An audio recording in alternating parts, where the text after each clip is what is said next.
And welcome to another edition of What the Papers Are Saying. My name is Vivian Kai-Loko. We bring you the top stories for the week. And of course, the budget has dominated discussions so far for this week. Also, we saw 53 fund management companies having their licenses revoked. That was huge as well on Tuesday or Wednesday or so. And then later, discussions about the referendum due to come off in December. But how do the papers capture it? Stay with us and we'll let you know.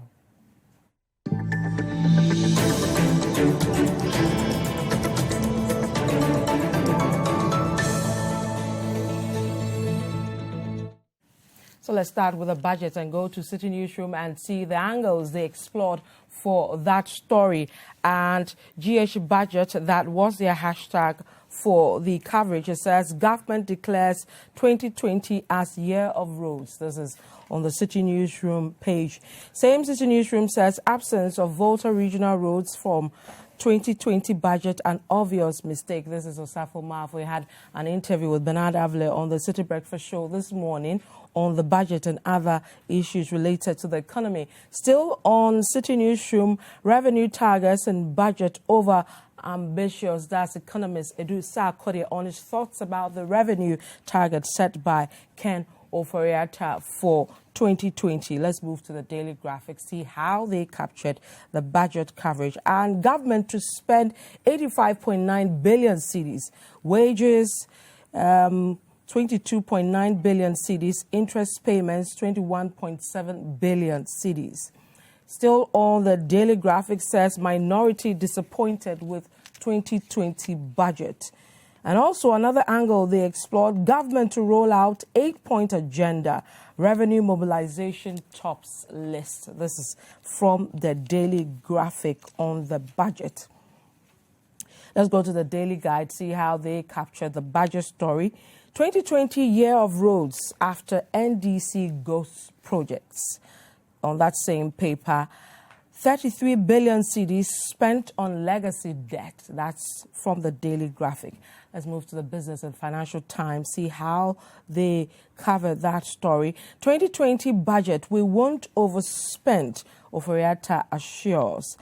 Also on that page, $250 million secured for National Development Bank. Let's move to the Chronicle, see how they went about theirs. With 96 achievements in 32 months, Akufo-Addo deserves another term, Finance Minister. Also, it's an exit budget. This is the minority there.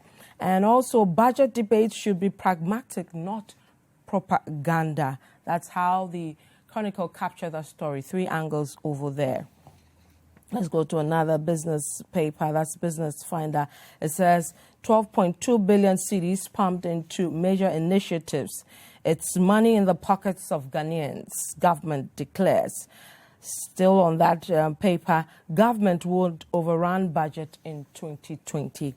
So those are how the various news portals as well as newspapers captured the budget, which happened yesterday, Wednesday. Let's go to the revocation of the license of the 53 fund management companies, see how the various media outlets capture that. Now, City Newsroom says no need for panic withdrawal, SEC to customers of fund management companies. Still on City Newsroom, most fund management companies were operating illegally. This is coming from Joe Jackson. We'll still say that because it has another angle to the story. That's the City Newsroom, which says Securities Association blames collapse of 53 fund management firms on weak regulations. Let's move to the Informer and see how they capture that story. It says revocation of investment companies, Indom in tears, says SEC insensitive.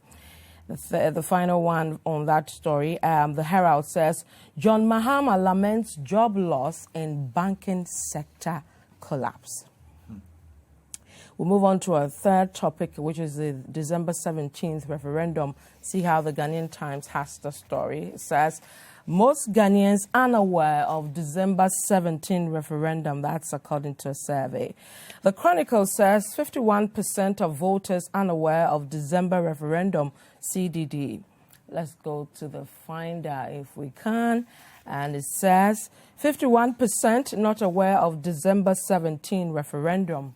And come to the City newsroom and says CDD hopeful awareness of referendum will increase in coming weeks. Let's end with City newsroom on this issue. It says minorities sudden change in position on referendum surprising. This is a local government minister speaking there. Let's come back to the studio and let me introduce to you my panel for today's discussion. I have with me Bernard Avle. He's the host of the City Breakfast Show. He's also the general manager for City FM as well as City TV.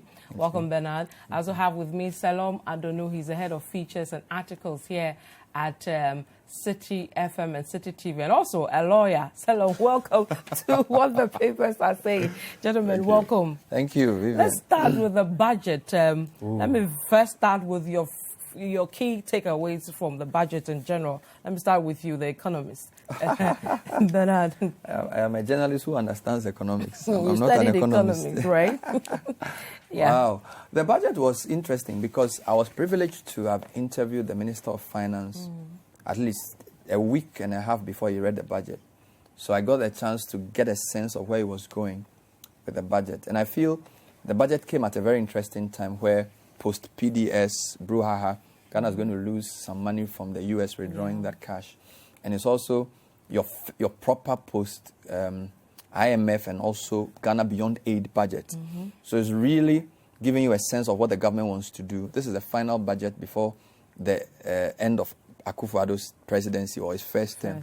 So it gives a signal of the thinking of government. And the first thing I'll say is that it's a very challenging time to read a budget because socially, things are very hard. We are in the second year of a financial crisis as a country. So you have people whose monies have been locked up. If you look at the 9 banks, 22 savings and loans and finance houses, 347 microfinance, and 53 fund managers. That's millions of people who have liquidity problems, right? You also have an energy situation where there are legacy debts in the energy sector. Don't forget in the media budget, the finance minister said, we have a lot of challenges with the energy sector, and the energy sector is facing an existential threat. That's number 2. Then you have your population clamoring for infrastructure. You have roads, you have people wanting bridges and all of this. So the demand is high, people don't have money.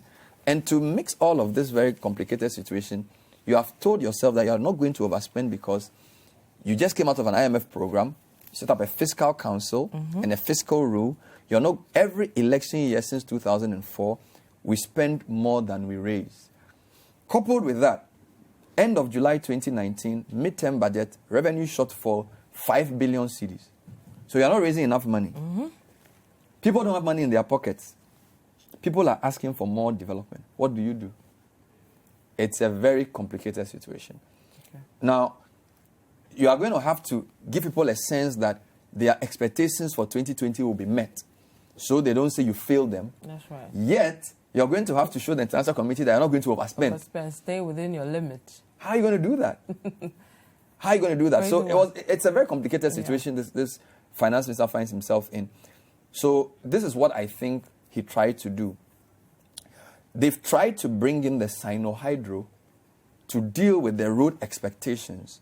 That's why the government was very clear to say that the Sino-Hydro is not a loan. Because debt has also risen quite rapid in the past year. They rebased the economy. Debt to GDP is getting to 62%. Government doesn't want its numbers to go bad because their biggest achievement is macro stability. If you go to all the programs, they say we've stabilized the economy. We've made sure the inflation has come down. We've raised growth.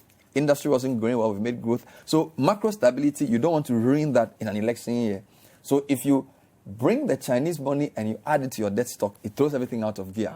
So the Chinese project or barter deal with bauxite is going to provide infrastructure that voters are asking for, right?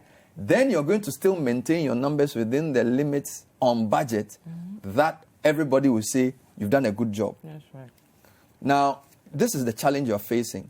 You have a population which has gone through a period of liquidity crisis because nobody anticipated that the financial sector cleanup was going to take this long. I've been privileged to interview the receiver. The sense I get from the receiver for the 22 savings and loans and the 5 banks that became consolidated bank is that the financial institutions created is much deeper than he anticipated. So apparently, when they get into a company that has collapsed, whose license has been revoked, they get into the machines, they get the documents, they speak to the staff, they realize that there were a lot of off-balance sheet activities that were done. So if, for example, the government expected that Bank A, the liabilities are 500 million, you go in there and realize there's actually 800 million. That's why he started capping the payments. Started with 10,000, then he says he's going to do 20K. So my point is that you have a serious mix of things that is making this budget a very high-stakes budget. I think the finance minister has done a very clever job by trying to make everybody happy. I don't know how long he can keep people happy next year by this time. Because if the financial sector reform doesn't result in paying people quickly to push liquidity into the system, if the Chinese projects don't come on stream as anticipated, we are going to be in a lot of trouble. So my preliminary comments are that it's I think it's his most challenging budget since he took over. And later on, we'll talk about what positives and negatives there are. But my opening thoughts are that it's a difficult budget as a country, and Ghanaians shouldn't expect any economic revival in the next year or two. We are in a difficult situation, and we have to bite the bullet, I'm telling you. Okay. Let's have Salom's initial comments as well. Well, I mean, very interesting budget. Just that the budget did not have the usual razzmatazz, which is accompanied kind of Furate's budgets. When you look at his very first budget, there were taglines or talk about, moving from taxation to production. A lot of the taxes they call nuisance taxes were scrapped, and so there was a lot of excitement following the reading of the budget. The following years, we also saw some activity. For example, some taxes raised, some others recalibrated, and that kind of thing. So we had instances where we had a lot of talking points in respect of what the government was intending to do in respect of raising taxes or things like that. However, and then we also had the issue about the luxury taxes, the luxury vehicle taxes, the taxes on the rich, etc. We didn't see anything like that. What I suppose he tried to do was to keep the balance. So he did not raise taxes to upset a lot of people or to upset people generally, because a lot of things have gone up. We recently had some hikes in utility prices, fuel prices, etc. So coming to raise taxes again, I think was not going to be very much welcomed by the people. What he also tried to do was also to keep it safe. So to try and respond to some of the needs of the people, like infrastructure. Every now and then, almost every day, there are stories on people in a certain community clamoring for roads, etc. So that is why I'm not surprised they labeled this budget the roads budget, or 2020 is a year of roads, etc. So basically, I think that what he's been trying to do is to respond to that particular needs of the people and ensure that the people are not upset so much. I've been quite intrigued about some of the figures. The fact that we're seeking to raise about 67 billion, but seeking to spend about 86 billion. And capital expenditure, which really is what maybe we should be looking at if indeed we want to expand it, we really need to grow. I mean, has just about 9.3 billion there. People have said that it's mainly a consumption budget, so you feel your tummy very big, but other essential parts of your body have not been properly taken care of.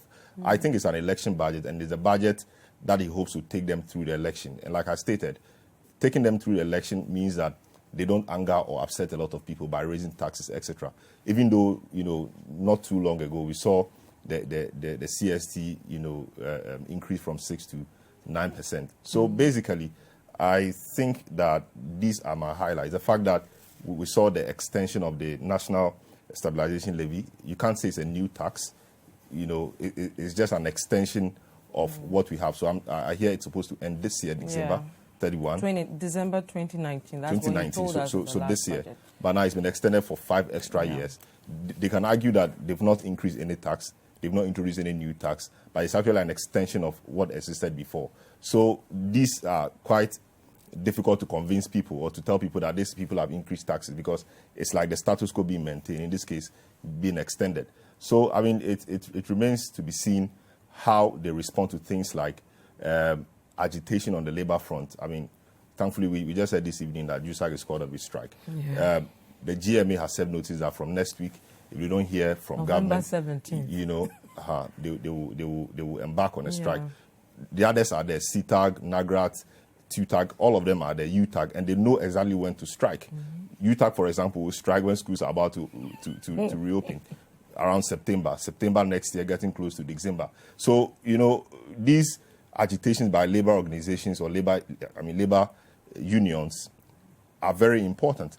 For example, it was this thing that Mahama in the past was trying to respond to, that he said that now he's become a dead goat. He's had the dead goat syndrome. That became a whole thing around, you know, his personality and how people characterized him. So how government would deal with the labor agitation and still stay within its budget, you know, will be, you know, a skill I want to see how Oforata is able to deploy. Like Bernard said, it's, I mean, since 2004, apart from 2004, I think we've had budget overruns you know, consistently. I hope to see there was only once that we didn't have a budget overrun. That was in 2004 when Osafo was the finance minister. So I'm really hoping to see how Ken Oforata, you know, is able to steer this ship of state in terms of its finances to the next election. A lot of people have said that Nana Akufo-Addo winning the next election actually depends on how he's able to turn things around in this few months to the election. Okay. So let's look at some of the how he intends to do this and the difficulty he may face. His revenue target, 67.1 billion cedis.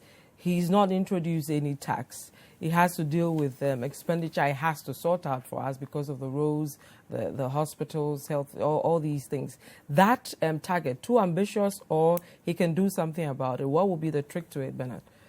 I think the finance minister is very smart. You know what he did? He used the midterm budget to raise the taxes. So he knew that raising taxes in this final budget will not go down well because it's just a year to election. So in the July midterm budget, he introduced the CST increase and the other taxes that Selom made reference to. Now he says, I haven't introduced any new taxes, but all the taxes he increased have not been removed. Yeah. Right, you get me? So in a clever way, he's going to try and raise that much money without rocking the boat too much because people are getting used to their CST. Now, that's why the government was upset that the telcos were charging it upfront because it was making them feel unpopular. So this is the political economy things. They want to collect the tax, but they want people to feel that they are paying the tax, right? Don't forget that in a country like Ghana, because of the informality of the economy, our largest source of taxes is indirect taxes. Now, when people say Ghanaians don't pay tax, I really don't agree. Because you don't know where people live, and you can't relate to how much people earn. So, for example, if you live in Denmark and you earn 1,000 cedis, 55% of that goes to the government straight. In Ghana, apart from the 30% who work in the public sector or in the formal sector, a lot of people don't know how much they earn. So, the pay as you earn income tax is not there. So, what government does is it uses indirect taxes, right? You go and buy something that's VAT. There are all kinds of withholding taxes. So the Ghanaian population pays a lot of indirect taxes. Then you also have the ports because we are a trading economy. So you see, our structure of taxation is based on the kind of country we are. Because you don't know where people live, you don't know who they are and how much they earn, you can't take direct taxes. So when they go and buy food, you tax them. When they go and take trotro, you tax them. They buy petrol, you tax them. So almost all our indirect taxes have been exhausted. Now we tried an addressing system, not working. But that's long term. So my point is that the government idea for taxation is okay. That's why they are serious at the port. They've changed the GRA leadership again because of the leakages. So we are highly taxed. Even though people say we don't pay tax, they are like, oh, it's true that when you compare Ghana's tax to GDP ratio, it's not very high. But if you look at the indirect taxes we pay, it's very, very high. We still have a 60% informal sector that we've still not been able to capture properly. For direct taxes. So if somebody sells cocoa at the junction, you don't know how much she earns every week. But everything she buys is taxed. When she goes for corn or whatever. So we are not, the jury is still out there on the taxation. Do you follow me? Yeah. So I think that if you look at what they've done at the ports and the stuff they've done with the change of GRA, they think that the kind of leadership you have at GRA will determine, for example, the level of taxes they're able to get. So I don't think the tax target is overambitious. I don't think it is at all. Now, the president has also given indication that they are going to deal with the tax exemptions. There's actually proposals for a tax exemption law. Last year, we gave 2.4 billion in tax exemptions. I pushed the finance minister. He says, that's not right. They're going to deal with it. If you reduce the tax exemptions, the new taxes you introduce in the midterm budget are allowed to go through. They can meet their revenue targets. For a government that has yet to meet the target since it started, you feel this time I think that the way the port works and the way GRA is structured, they are the two most important institutional changes you need to collect tax. Okay. So having Stephen Ade, don't forget Stephen Ade has been making some noises. Anybody who wants an exemption should call my office. He's trying to say that we are not going to allow the leakages. You see, if government gets the container issues, you've interviewed the people from the port. The problem with the port is that when it comes to containers, you're able to tax, but a lot of things come outside the containers. So somebody pushes something through some side. If the government deals with the port, because you are an open, small economy that imports, if you deal with the port properly, you have your revenue administration properly done, you use your digital system of what do you call it? Your tins. And all. I think they can achieve it. Okay. Because the CST is moving very fast. Okay. And even though they've raised the CST, you've not reduced your data consumption. Do you get me? Well, so for me, I don't think the tax target is so ambitious at all. I think, though, the key thing is that the tax exemptions must be dealt with if the government revenue from taxes must be realized. Because the exemptions are too many, and the benefits you are getting from these companies that are getting the exemptions, I don't think is that clear. Okay. There are some school of thoughts who think if we touch the exemptions, we'll make it unattractive, for example, for the multinationals. But whether they are really giving us what we'll get from them in giving them those tax exemptions is a discussion for another a lot day. of people fail to recognize that if you're a multinational looking for somewhere to do business in West Africa, Ghana is still a very good place. Yeah. We have a lot of things going for us. Our population, the peace, the English language, the time zone. So a lot of times when multinationals are saying, oh, the taxes are too many, Ghana is a great place to do business because West Africa is not that great. Yes, Burkina Faso, Cote d'Ivoire is competitive. Nigeria is competitive. But look, Ghana is still very attractive, even without those exemptions. If you look at the exemptions you are giving to MPS, for example, I think it's too much. So I feel the government, the financial managers can find a way of reducing those exemptions gradually. The problem with a lot of Ghanaian policy is the suddenness. If you give an idea when you want to do it and you calibrate it properly, you are not going to get companies leave. I don't even think that the Americans will leave because of the PDS issue. Because if you look at the power compact and the role Ghana plays in the sub-region, they'll shoot themselves in the foot if they left. If they try that. So we shouldn't always say, well, if you reduce the exemption, they'll leave. They don't come here for altruistic reasons. And they don't come here only because of tax exemptions. They come here because other things work to allow them to make profit. And I think we shouldn't be scared to reduce those exemptions. Okay. Year of Roads it is. Hopefully we'll see majority. Everywhere in Ghana, the roads are bad. Yeah, so I'm just wondering where they're going to start tackling them from. Because in my area, the road that links the junction to my house or my area is terrible. Very terrible. So, I've stopped actually washing my cars a number of times I should. Because, there's no point. There's no point. When you wash the car and you drive on the road, you come to town, it's as if you've not washed it. You get back home the same. So I've not tried to be washing it twice a week, which is not bad. Yes, roads, but we need revenue and we need money to be able to do a lot of that. Sino-Hydro, good. But in dealing with the Chinese, I want to be a bit, cautious and not to be too excited, because we saw this before in the CBD times when Professor Mills was president, and I understand to date some of that money hasn't come, So we don't have to bank all our hopes on Sino-Hydro. It may come, it may not. But when you bank your hopes on it and something happens along the way, then you'll be in deep trouble. Yeah. What I think can also be done is to be a bit more efficient in our public financial management and how we spend money. So, for example, the finance minister said that 12.2 billion cedis in the past few years or so has been spent on social intervention programs.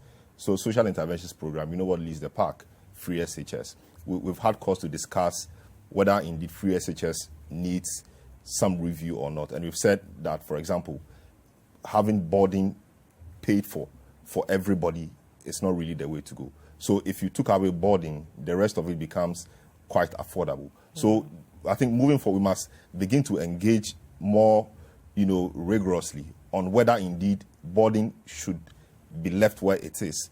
If you can afford it, to go for boarding school. If you cannot, to go to a community school or something.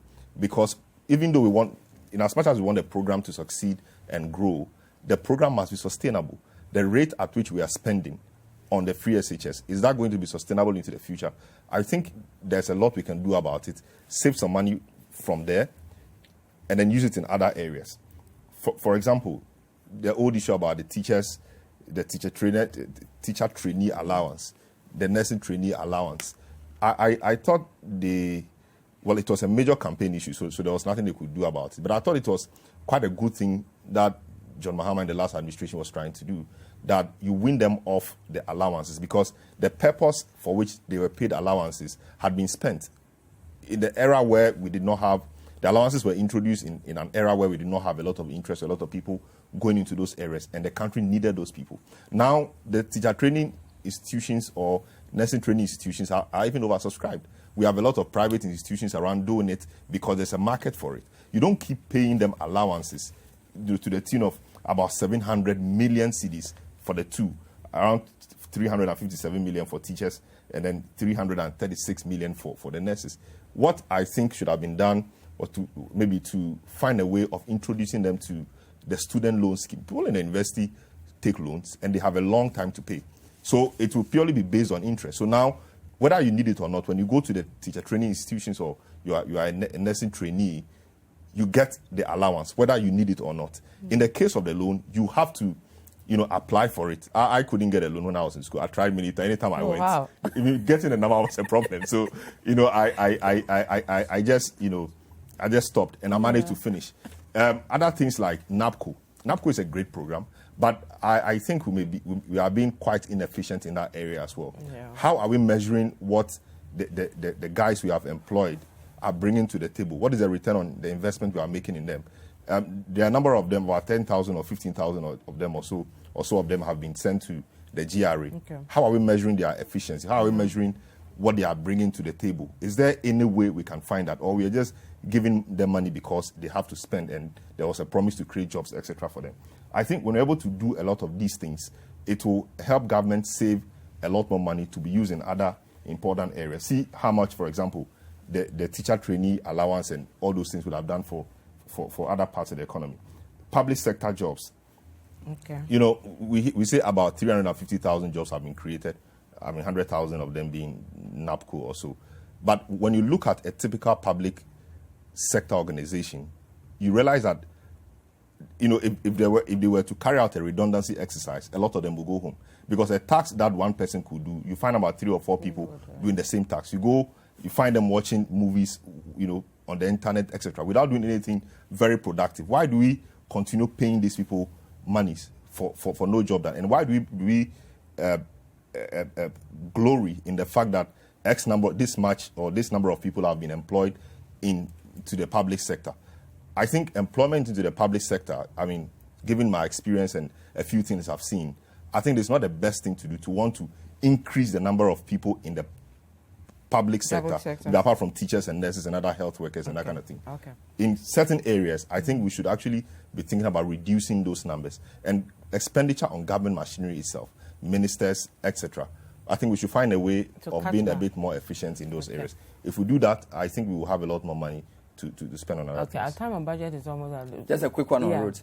On radio and TV, I've been championing this road agenda. Yeah. I'm not surprised the government declared 2020 the year of roads. But I think they brought this problem on themselves, right? You see, in 2017, the government realized that the NDC had overextended in awarding road contracts. So they wanted to audit the cocoa roads and also take a look at some of the road contracts and do what they call rescoping. Yeah. Vivian, for 2 years, there's been no maintenance done on our roads. The reason you are having road agitations is that it's not just the rain. You know, apart from doing new roads, government are supposed to do routine maintenance by urban roads. All contractors, majority of them were asked to stay home. Cocoa road contractors were asked to stop work. Now, if for 2 years you don't maintain roads, and the rains come in like the way they've come, the road is going to get worse. Now, the person has mobilized tractors, equipment, or whatever you call it, excavators or whatever, to go on the site. You've asked them to go back. Yeah. Some of them will have to look for money to pay for those things they brought. So the road has deteriorated because a lot of the contracts were awarded late 2016. Yes, the previous government over-awarded because we look at the volume of road contracts or the value and the amount of money we were going to get. It was just too much. But you spent 2 years stopped everything. They should have found a way of letting some of the maintenance go on. Yeah. So that's problem one. So you're going to have to pay more to do the same road. So now they've paid 2 tranches of money to contractors. 2020 is the year of roads because 2019 and 2017, not much was going on. Number 2, Sino-Hydro. You are in a position where you need the roads now. 600 million out of the 2 billion is for roads. You don't have your smelter in good shape, right? Now we have raw bauxite. You are supposed to refine the bauxite and then smelt it. The refinery is not yet in. Valco is not in a good shape. This is what it is. You are negotiating with somebody for a contract. He's going to do the road himself. Imagine how weak you are. Because you need the road before an election. Yeah. You don't have a refinery. And you are now saying to the person, I'm going to give you proceeds of bauxite. If you are negotiating with somebody, the person in a hurry always loses.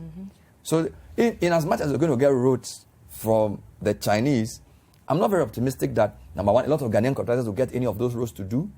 Number 2, I think the Chinese will push us to do roads in a way that we can't argue too much with. Because we are hot. We need those roads. We are even now saying that it shouldn't be part of our national debt. What if they said it will be part? So on the roads, I'm not very optimistic. Okay, thank you.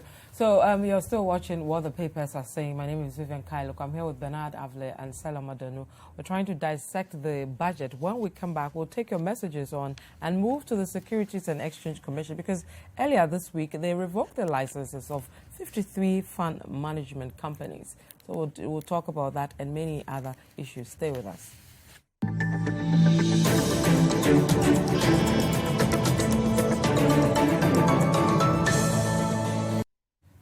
Okay, welcome back to what the papers are saying. My name is Vivian Kailuk. In today's edition, I'm here with Bernard Avale and Selam Adonu. We're trying to look at the budget as presented by the Finance Minister, Ken Ofori-Atta, on Wednesday. Let me take a few of your messages. Adam Ghana says, I vehemently disagree with Selam Adonu on the issue of new taxes. If the lifespan of a tax is due and government decides to renew and extend it, it is akin to introducing new taxes. Now, he says the government raised taxes a few months ago during the mid-year budget, so it is no achievement when they say no taxes have been raised in this budget. Prince from Koforidua say, all I have for the government is to wish them all the best in these hard times. They have plunged Ghanaians to the will now understand why former President Kufuor said being in opposition and looking at things is different from being in power. Farouk Intema says, as expected, President Kufuor's government has corrected the economical wrongs of the NDC and now on a positive path of development as evidenced by the facts and figures put out by the Finance Minister. Now, Abdul from Upper East says, what matters most to us is our locked up funds with Gold Coast Brokerage. The budget is cool with us in the Upper East region. This one from Baba in Ashalibutri says, good evening, Vivian. Can Bernard comment on the 800 and something thousand million farmers and the Finance Minister mentioned in the budget? So 800 million farmers.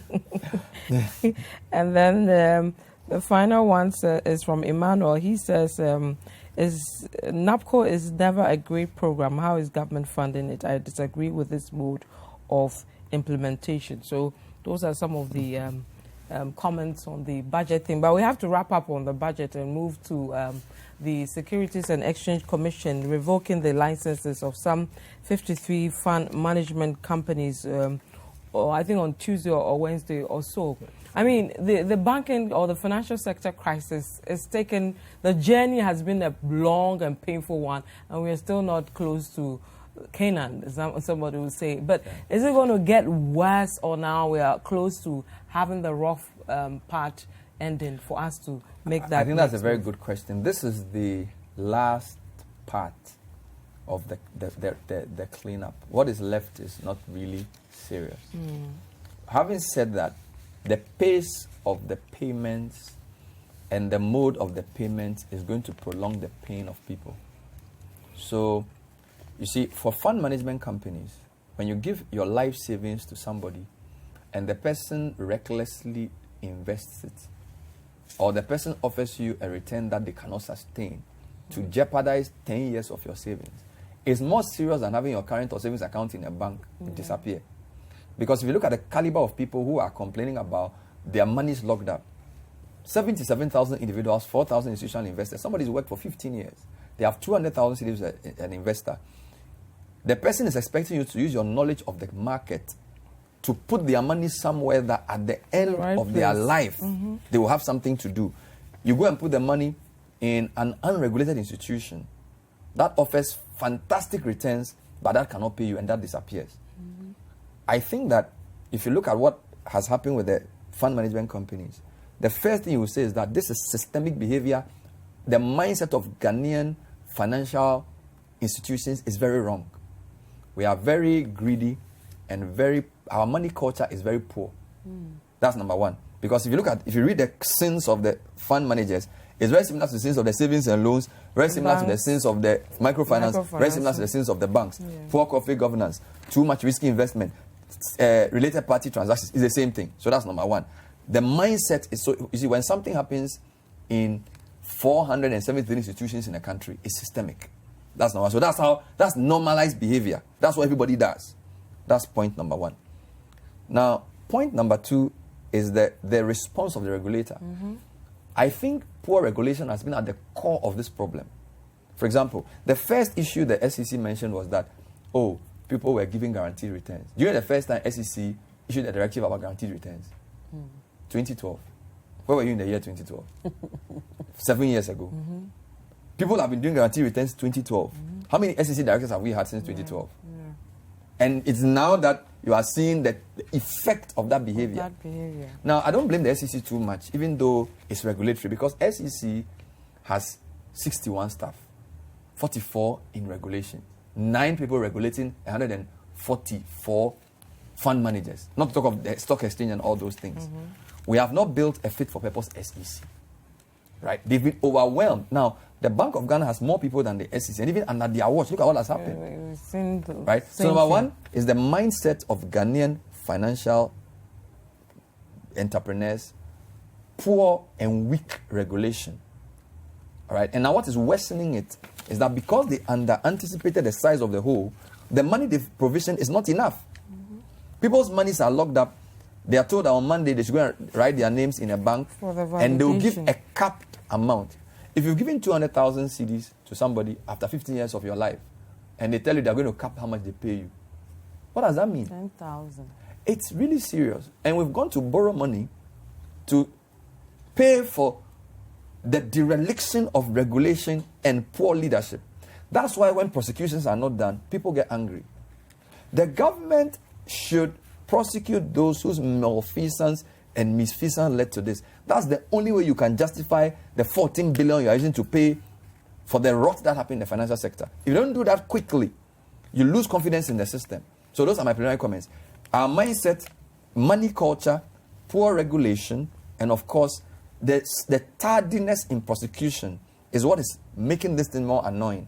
So the government, the Attorney General, and whoever is in charge should make sure that those who misbehaved are made to pay for this, first financially and possibly with jail time. But when we see that, it appears government is finding it difficult to bring those people or take those people to court. If you look at the banking sector crisis, it's just about a month ago that we saw people from the banks, officials from the banks being taken to court, in that case, that of Capital Bank.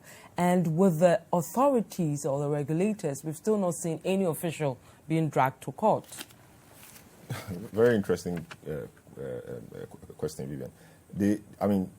Prosecuting people, as in criminal matters, are are more difficult than civil matters because of the standard of proof that the laws, say you must meet.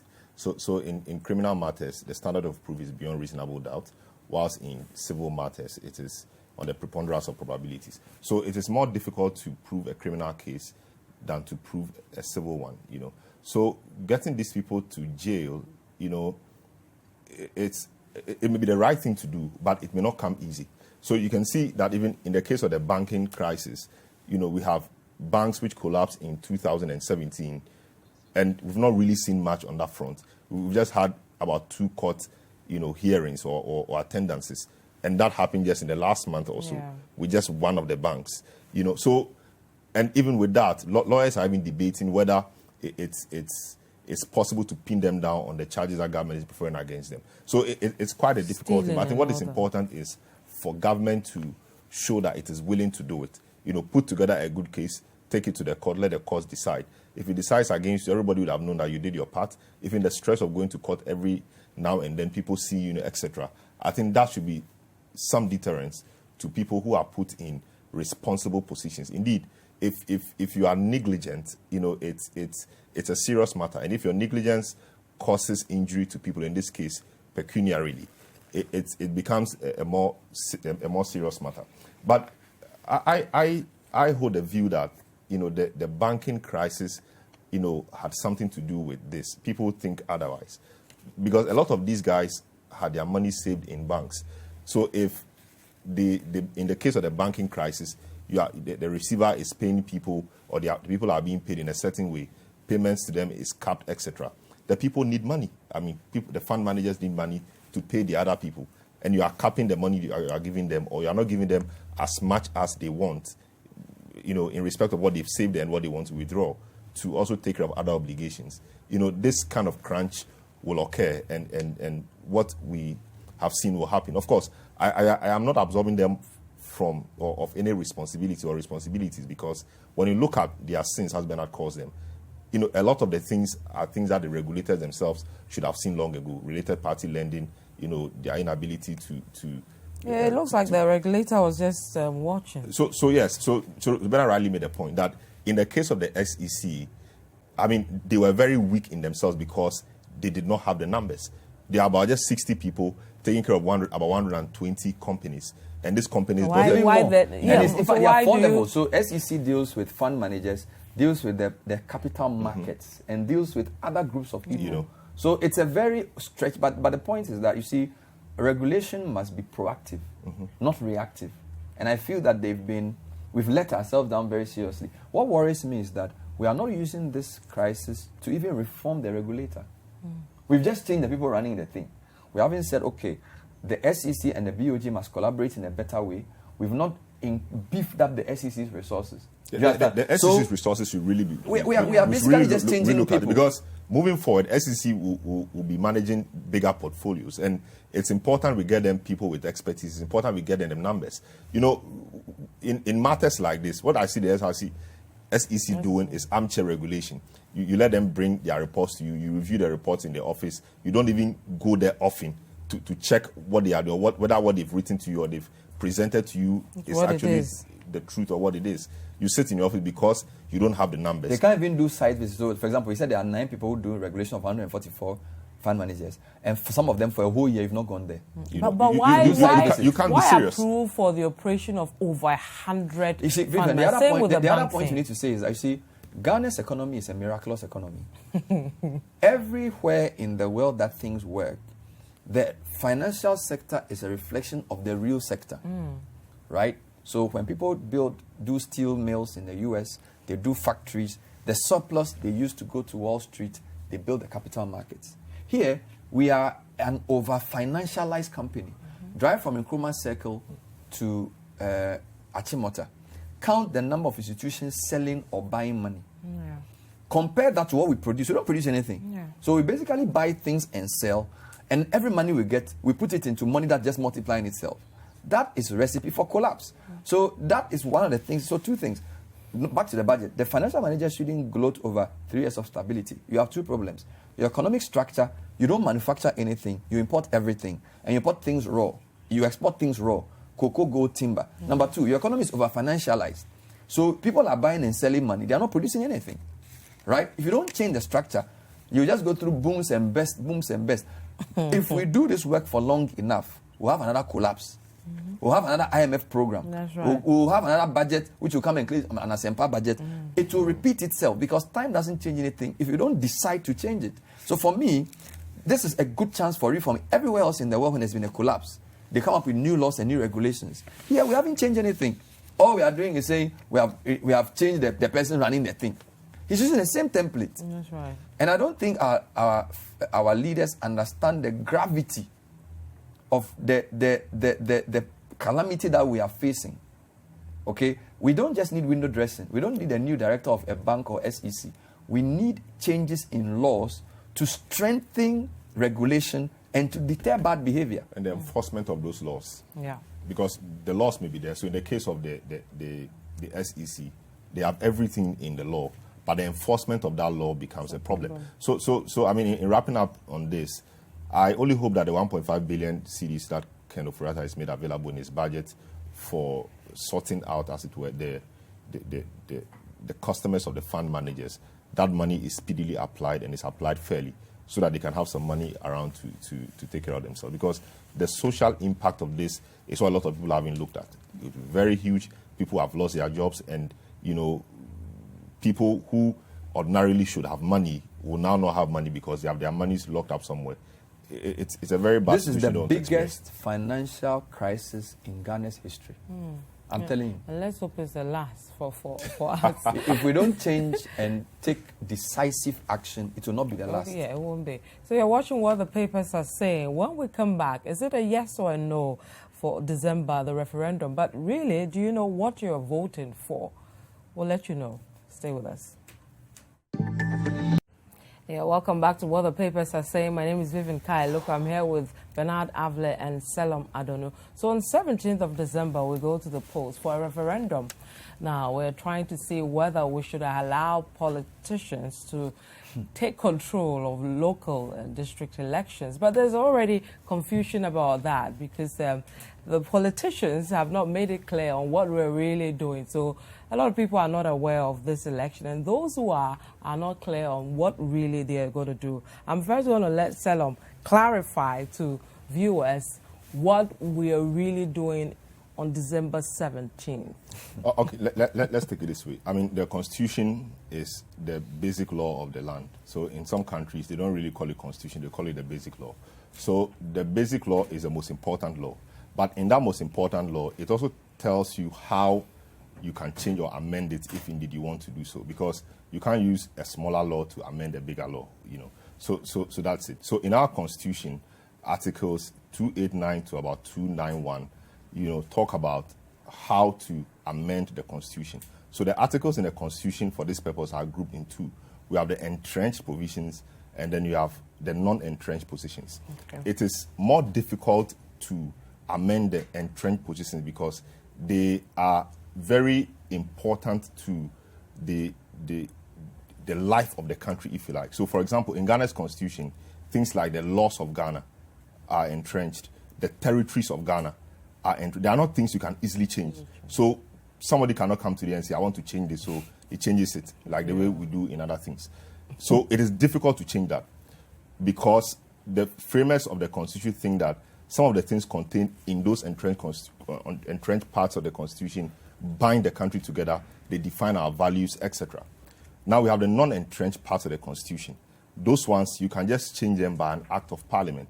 So, you know, under circumstances. So, for example, you should have more than about two-thirds or more of the members of Parliament voting in approval of that change or amendment. Of course, you must go through other processes like, you know, you must gazette it, take it to the Council of State, it has to come back to Parliament, read a number of times, it's passed, President must assent to it, etc. Yeah. That is the easier option. And what a lot of people don't know is that there's been a constitutional amendment in Ghana in respect of the 1992 Constitution before. That happened in 1996. So before, there was nothing like dual citizenship in Ghana. But the amendment of 1996 made it possible for people to hold dual citizenship and a few other things that were amended. So now, we have two things we are looking at. We have the entrenched part of the Constitution in this case, in respect of the district assembly elections, which is Article 55.3, which talks about political party participation in political parties participating in our choice of in our elections, but said that even though they are permitted or allowed to influence or shape the political will of people, when it comes to district assembly elections, it is a no. They cannot do that there. So this is an entrenched provision in the Constitution. So in order to change this, you must go through a referendum to change that entrenched thing. So that is it. So what is happening on the 17th of December is simply a question being asked whether or not we should allow politicians to take part in our district assembly elections. And when we talk about district assembly elections, we are not necessarily talking about MMDCs. Yes. We are talking about the assemblymen, the unit committee members, etc. The question is, do we want politicians to sponsor candidates to become, what's the name, assemblymen and women, unit committee members, etc.? That is the question. All right. But what the politicians are doing is that they are trying to tie that, because they know that election of these years is popular, they are trying to tie that one in with the politicization or the partisan politicization of the district assembly elections. So the election of MMDCs is not an entrenched part of the Constitution. It is not an entrenched provision, which means that Parliament on its own could amend it if it so wishes. So as we speak now, there's a bill in Parliament seeking to amend that particular part of the Constitution. If Parliament agrees and it is passed, we may not even need the December referendum to elect our DCs, because then it wouldn't have been partisan. But once December 17 passes and it's a yes, then it means that the election of MMDCs will also become partisan. But this is a danger. I mean, I've heard a lot of arguments back and forth, but I mean, I am for a no. Okay. Because, you know, I've seen how politicians behave. I've seen how party chairmen and delegates behave. We've had enough of this for the MPs. I think when it comes to the local level, you know, the micro level, I don't think it will be proper in these our current circumstances to have party chairmen and party foot soldiers and other people dictating who becomes, you know, our assemblymen, MMD, DCEs, or even unit committee members. We've talked about the issue about monetization of our politics. So people want to run for MPs or to become MPs. They go to their political parties. Of course, if you're an independent candidate, you can contest and win. Okay. But from our history, we've had very few independent candidates winning. It's been mainly between the NDC and MPP. And you've seen how the process has been monetized. Okay. And the influence of delegates and whether or not these MPs are accountable to really the people or to their political people, to their political parties. What will happen is when you politicize or partisanly politicize the election of MMDCs and these guys, the monetization is going to increase. Yeah. So somebody will have good ideas, but the person is not just interested in this duopoly of NDC, MPP, and so cannot be sponsored by any of them to run. Okay. The person may be a good person or may be a good material, but because of this impediment of partisanship, he or she may not be able to. So that is the choice we face. The choice on the choice really is not one about election of DCEs or not. It is about partisanly politicizing the process. Okay. Whether it is a no or yes, election of MMDCE is something that MPs can decide and not necessarily the referendum. Let me bring in Bernard. We have just a minute to go. Bernard, yes or no? I agree with everything you said. We should vote for MMDCs, but I'm not convinced about the argument that politicians should take part. I'm yet to be convinced. I'm open to arguments. Okay. But so far, I agree with what you said. Okay. Thank you so much, gentlemen. Our time is up. We have to leave it here. So December 17th, we'll see how it goes, whether Ghana votes for a yes or a no. But thank you so much for joining us on today's edition of What the Papers Are Saying. My name is Vivian Kai Luka. I was here with Bernard Avle and Selim Adonu. Goodbye.